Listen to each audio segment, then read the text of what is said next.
Tanong, kailangan ba talagang pahirapan ang sarili mo para makuha ang gusto mo sa buhay? Kasi kung totoo yan, bakit may mga taong mukhang hindi napapagod pero panalo? At bakit may mga lalaking halos mamatay na sa kakatrabaho pero parang hindi umaangat? Today, bubulgarin natin ang myth ng hustle and grind culture. Tingnan natin kung kailangan mo nga ba talagang mag-hustle and grind para talaga makuha yung gusto mo? O sinet lang ito ng standard na mundo para mas madali kang makontrol?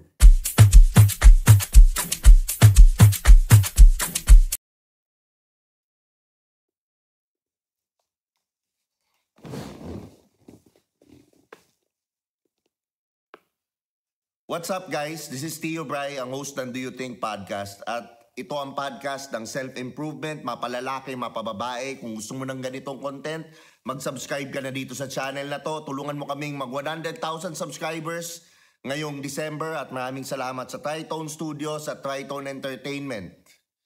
Para ito sa mga lalaking pagod na, pero gutom pa rin sa tunay na resulta. Hindi ko sinasabing huwag kang kumilos. Yan ka na naman eh. Pero sasabihin ko to, hindi aksyon ang ugat ng resulta. Ito ay ang estado mo. Eto kasi yan, lumaki tayo sa kwentong sipag at tiyaga, siguradong tagumpay. Pero kung sipag lang, bakit may mga jeepney driver na masipag kaysa CEO? Bakit may mga construction worker, di ba, na napakasisipag nila, pero hindi naman mas malaki yung kinikita nila? Hindi sapat ang sipag kung mali ang estado.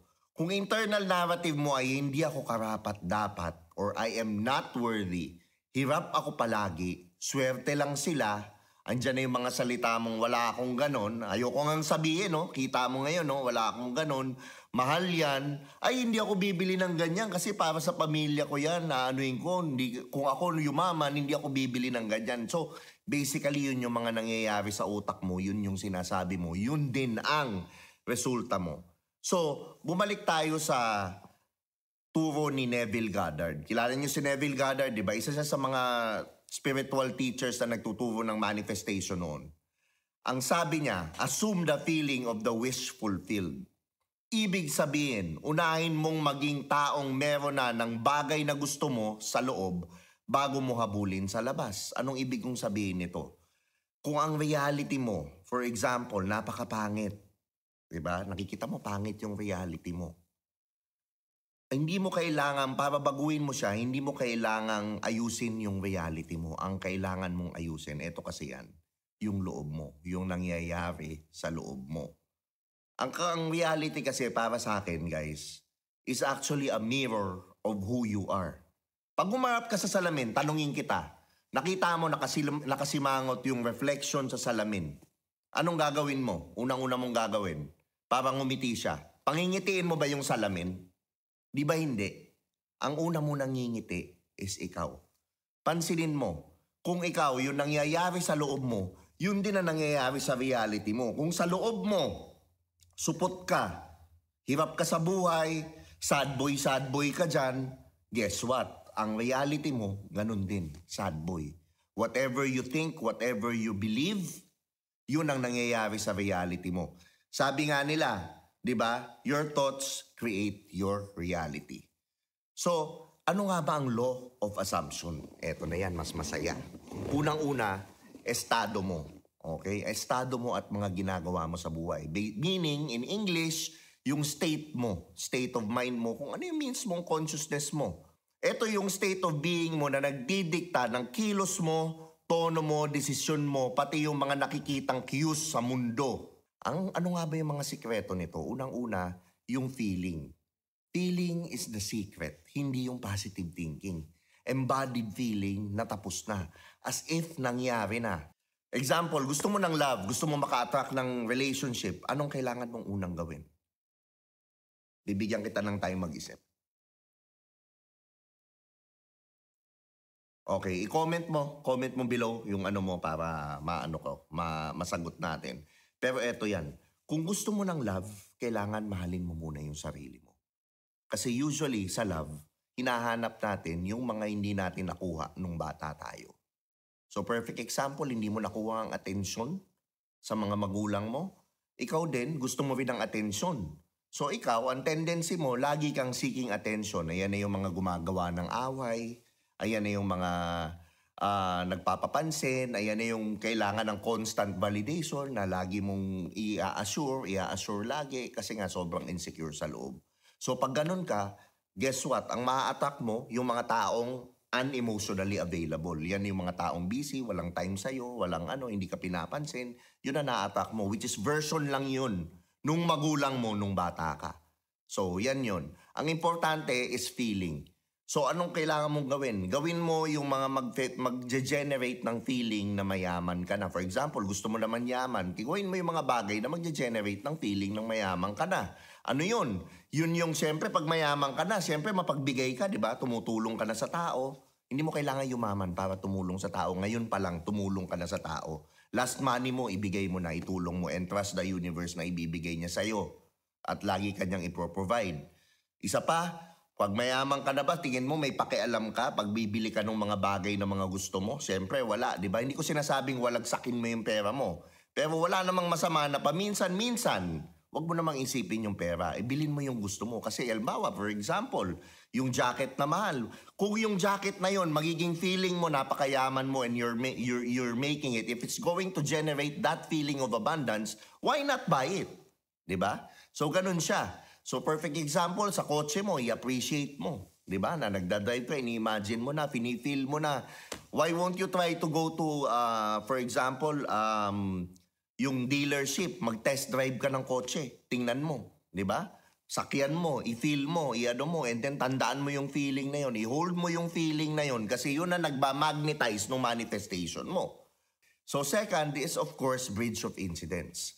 Kapag nag-a-assume ka na ang buhay mo ay maglalatag ng mga pangyayari na magdadala sa iyo roon even if hindi mo planado. Ang ibig kong sabihin nito is inaano mo na, hinahayaan mong mag-unfold yung mga bagay-bagay para sa iyo.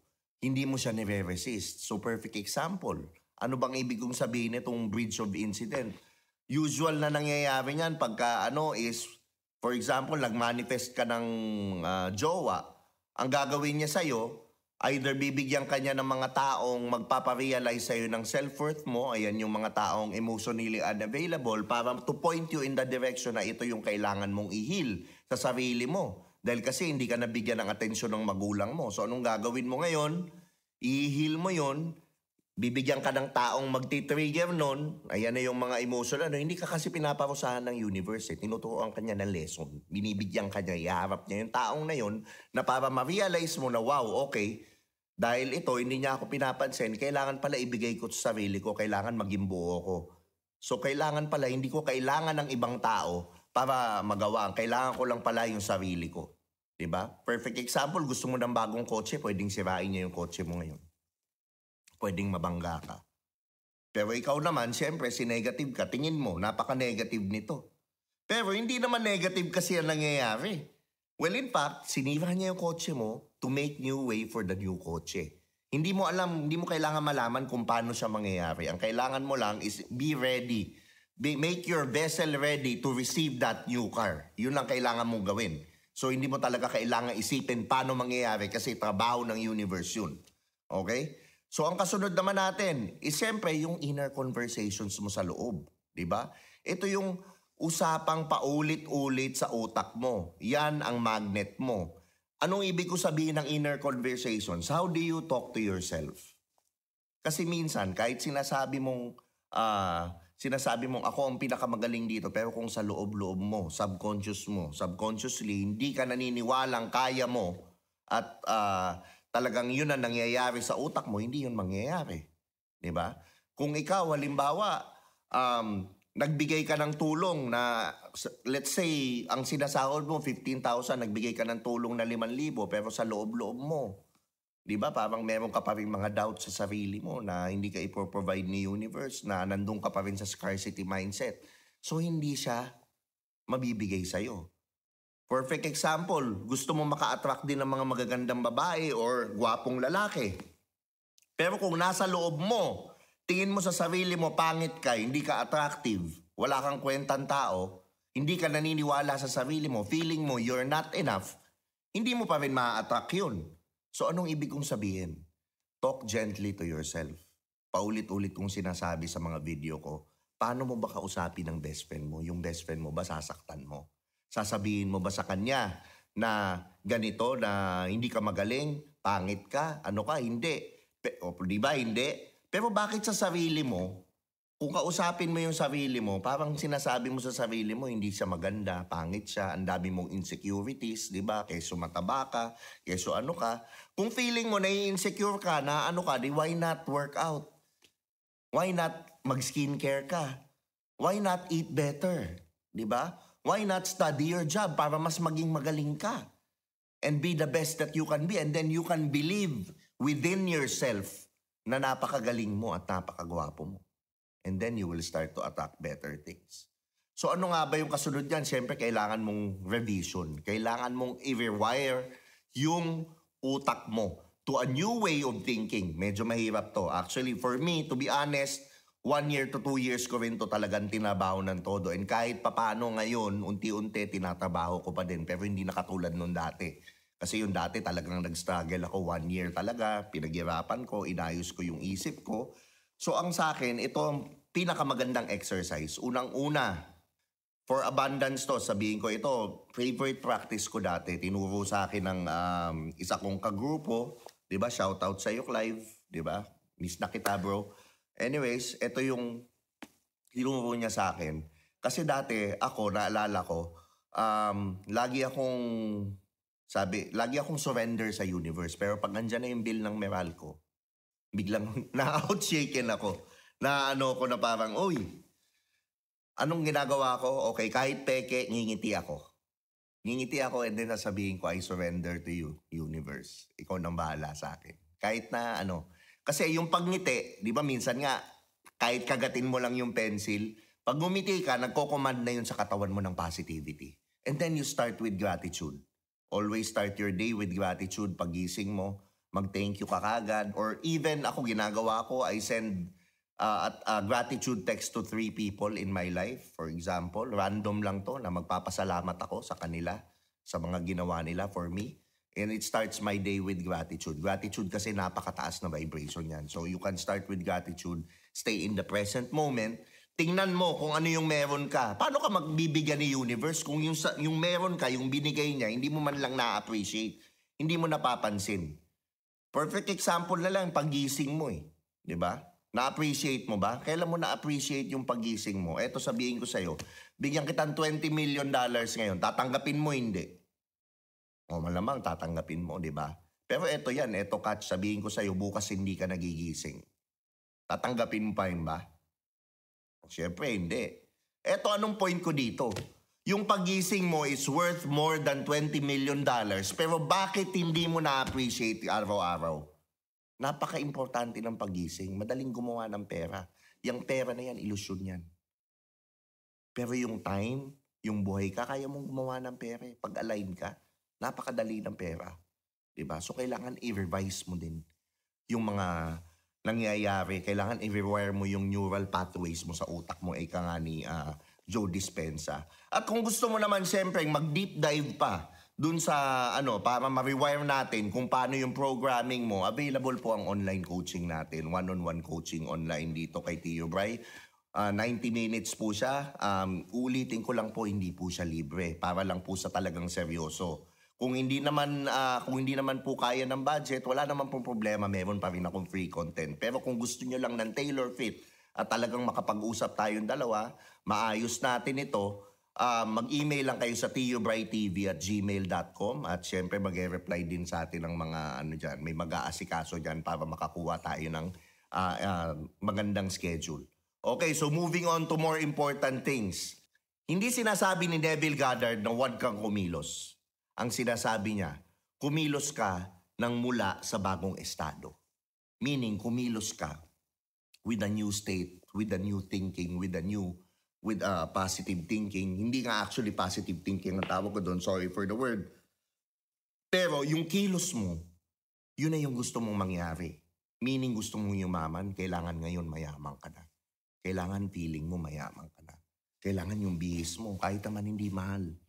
Diba? Shein lang, mamili ka ng magagandang damit. Pero yung mafe-feel mo na sobrang yaman mo na, gawin mo na. Whatever makes you feel better, do it. Kasi yun lang naman eh. That's the only job you have in the universe is to feel better, feel positive, and always be in the state of gratitude. Yun lang kailangan mong gawin. To be honest ako, I just want to share an experience with you. Hindi na ako naniniwala sa hustle and grind, to be honest. Ando na ako sa naniniwala na ako na lahat madali. I can be whoever I want to be. I just have to be that person now. Kahit wala pa sa physical, pero I have to embody that person now. And then magugulat ka na lang. Nandun ka na sa reality na ikaw. Nandun. Whatever I have right now, ito yung mga pinractice ko, to be honest. And I'm not a guru, I'm not a coach, I'm not a spiritual teacher. I'm just a guy who made a lot of mistakes and I just want to share this with you. Baka sakali kasing mag-work sa inyo. So ano nga ba ang analogy nito? Kung ang radio mo ay naka-tune in sa 89.9, syempre yung R&B gusto mo, kahit sumayaw ka buong araw, hindi lalabas ang 90.3. Gets mo ba? So yung frequencies na yan, yung wealth, abundance, love, available na yan, kailangan mo lang mag-tune in sa frequency na yan. Ano ibig sabihin nito? Ayusin mo muna ang frequency mo. Saka ka na sumayaw. Ang law of assumption, meron siyang 3 pillars. Unang-una yung state of mind mo or estado. Ito yung identity reset. Tanong, sino ako? Tanong mo sa sarili mo to ha. Sino ako kapag nangyari na itong gusto kong mangyari? Yun ang i-embody mo. Diba? Sagutin mo ito ng present tense. Ako ang lalaking kalmado, malinaw, magaling tumanggap, at mag-release ng pera. Ang pera kasi parang hangin yan. Sabi nga ni Coach Ras, kailangan pag huminga ka, bubuga ka. And trust na pag huminga ka ulit, meron ulit. Dapat ganun ang mindset mo. Ganun siya. Mahirap siya sa una. I'm not saying it's easy. It's actually exercise practice. Talagang uhulihin mo yung sarili mo. 1 year ko minaster to. So medyo mahirap. Kahit paano ngayon, medyo nahihirapan pa din ako. Pero at least medyo dumadali na siya. Kasi na-pre-program ko na yung utak ko. Ang ibig sabihin nito is i-feel mo as if nangyari na ngayon. 'Di ba? Yung kilos ng tao na yun. So alamin mo kung ano yung kilos ng future self mo. Ano yung habits niya? Ano yung ginagawa niya? How does he talk? How does he think? How does he manage your pera? So whatever decisions you make, always be thinking na, what would the future me do? Perfect example, magsa-shopping ka. Okay, gusto mo itong ano na to. No, parang nag-iisip ka pang bilhin, pero alam mo naman sa sarili mong gustong-gusto mo yan, mafe-feel mong abundant ka. What would the future you do? Siyempre, bibili niya yun, di ba? At bibili niya yun nang wala siyang guilt. At bibili niya yun na masaya. And naniniwala siya na lahat ng perang ginagastos niya bumabalik sa kanya 10 times. So, why won't you go ahead and buy that jacket, buy that clothes, buy that watch? Hindi kailangang mahal, pero kung unti-unti, na basta na-feel mo, nagle-level up. Kung pinanood yung podcast namin ni Joseph Lim, every meron siyang new goal, ang ginagawa niya, lumilipat siya ng bahay, bagong mas magandang bahay na ibang energy. At the same time, pinapalitan niya yung mga damit niya, yung mga aparador niya para lang ma-feel niya na bagong tao siya, pati hairstyle niya, pati mall na pinupuntahan niya, iniiba niya. So, ganun ang gawin mo. Pangalawa, eksena. Ito yung mga imaginal scene, di ba? Pumili ka ng isang maikling eksena na parang ending scene. Hawak mo na yung kontrata, niyayakap ka ng anak mo. Example, notification na paid na in full yung bahay na gusto mo. Maikli lang siya pero paulit-ulit. I advise gawin mo to sa umaga and gawin mo to sa gabi. Na may feelings, yun na-generate mong as if nangyari na. Gawin natin sa SATS. Ano yung SATS? State, akin to, and then sleep. Antok, malapit matulog, di ba? Gawin mo siya sa umaga, gawin mo siya sa gabi. So yun yung eksena, kailangan ni-reverse mo sa utak mo. Meron nga akong one time no, naalala ko noon eh. Nung gusto ko nung kotse yung dinadrive ko ngayon, gusto kong bagong kotse. May time na inimagine ko yung scene, ano na yung feeling nung dinadrive kong kotse na yun. Minsan, naiyak nga ako noon eh, na dinadrive ko na, naiyak ako sa tuwa na ano. And then guess what? Nagulat na lang ako. Biglang, hindi ko alam paano nangyari. Pero all of a sudden, bago na yung kotse. Nakabili ako ng second hand na kotse na mas maganda dun sa existing na kinokotse ko noon. So, proven talaga itong nangyayari na to. So kasunod naman is yung mga usapan, yung mga inner conversations mo sa sarili mo. Kapag may lumalabas sa luma mong boses, like for example, hindi mo kaya, mahal, wala akong, ayoko sabihin talaga, pero hindi ko na sinasabi siya eh. Kasi kung ano yung sinasabi mo, yun talaga yung nangyayari. 'Di ba? Sabihin mo lang lagi sa sarili mo, salamat sa pag-alaala, pero tapos na to, hindi na ako to.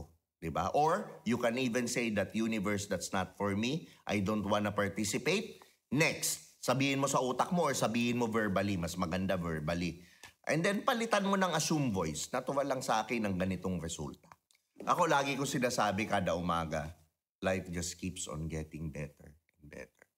And sinasabi ko yun ng buo sa puso ko. Ako ang mantra ko, lagi ko sinasabi kada umaga, life just keeps on getting better and better. Money flows to me easily. I always get what I want. I always get what I need. I have everything that I need. So I'm attracting it from a place of wholeness, meaning as if nangyari na. And kung hindi ko man ito makuha, masaya pa din ako. Ganon yung sweet spot nun. So may gagawin tayong guided mini exercise ngayon, 2 to 3 minutes. Gusto ko lang sana pumikit ka sandali. Isipin mo ang isang eksena na katumbas ng pangarap mo na tapos na as if nangyari na. Walang montage, isang eksena lang. May umahawak sa balikat mo, pwedeng nanay mo, pwedeng tatay mo, pwedeng girlfriend mo, pwedeng asawa mo, pwedeng kaibigan mo. Tinapik ka, sinabi sa'yo ang galing mo, nakuha mo yung gusto mo. Ngayon, imaginein mo ano yung tunog.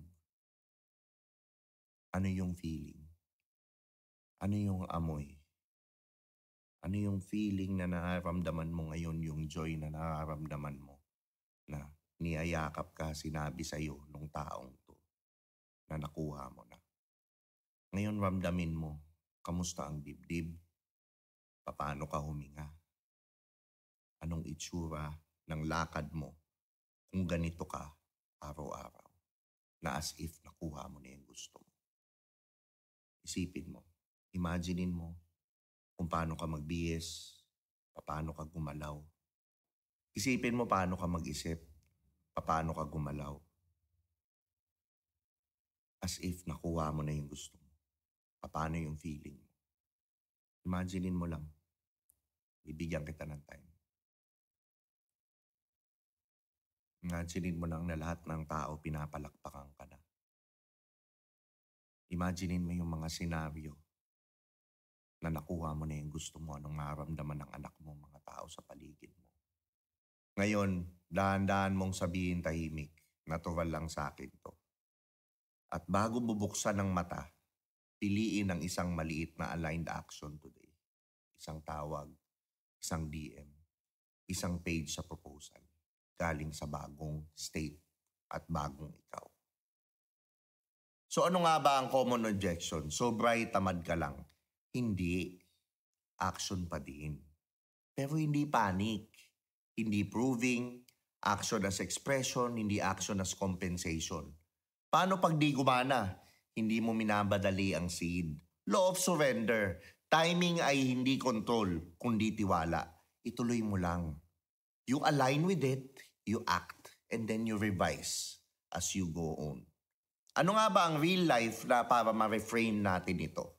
Okay, ito yung mga 3. First is case. Unang case is usually career. Luma, apply ka ng apply, generic resume, desperado energy. Ang bagong ikaw, assume mo na that you're the guy. Ayusin ang LinkedIn tone, yung write-up mo. Ayusin mo ng bago. And then, one brave reach out. So, lumapit ka na dun sa job na gusto mo. One custom pitch. I-pitch mo na yung idea dun sa boss mo or sa investor mo na negosyo. Diba? Damihan mo yung quality nung ginagawa mo. Pangalawa naman, na case na usual na nangyayari. Halimbawa, nagbebenta ka, sales, money, lumang ikaw, habol ka ng habol, discount agad. Ano yung bagong ikaw? Assume mo na natural sa akin ang paid in full. Offer with calm, boundaries, irresistible offer, tsaka values-aligned package. Huwag kang matakot magtaas ng presyo. Minsan nga pag nagtataas ka ng presyo, mas na-attract mo yung tamang clients. Di ba? Yung tamang clients para sa'yo. At kung ni-reject ka man, ibig sabihin, hindi mo siya market. So huwag ka mag-focus sa kanya. Ano yung isa pang example sa buhay natin? Yung love, for example, fatherhood. Luma, guilt-based gestures. Diba? Ano yung bagong ikaw? I am safe, steady man, consistent presence, one honest message a day, no performance, just authenticity. So yung bagong mantra na sasabihin mo, sabila, for love. Diba? You're attracting from wholeness and you are realizing that you are love. Pag ikaw yung love, tingin mo mauubos ka ba? Di ba hindi? Di ba? So sa akin, ang sinasabi ko lang, hindi ka binabawal kumayod. Pero inuuna mo ang state of mind mo muna at state mo within bago ka gumalaw. Ang sikreto talaga dyan is the feeling. Assume, feel, act, surrender. Diba? At panoorin mong magbukas ang bridge of incident sa buhay mo. Ngayon, do you think kung titigil ka muna sa proving at sisimulan mong maging, hihinto rin ba ang mundo? O baka doon pa lang tunay na magsisimula? Kung may tinamaan sa'yo na kapatid, kung nagustuhan mo naman tong content na to, kung meron kang kapatid na hindi niya nakukuha or kaibigan ang gusto niya, why won't you share this content with him? At kung nagustuhan mo naman itong content na to, di ba? Huwag mong kalimutang mag-subscribe. Tulungan mo na ako mag 100,000 subscribers. Pwede nyo rin pa nga pala itong mapakinggan sa Spotify, sa kotse nyo, para naman meron kayong content. Again, nandito ako sa Tritone Studios. Ako nga pala si Tio Bray, ang paborito nyong Tio. And this is Do You Think? And see you on the next video.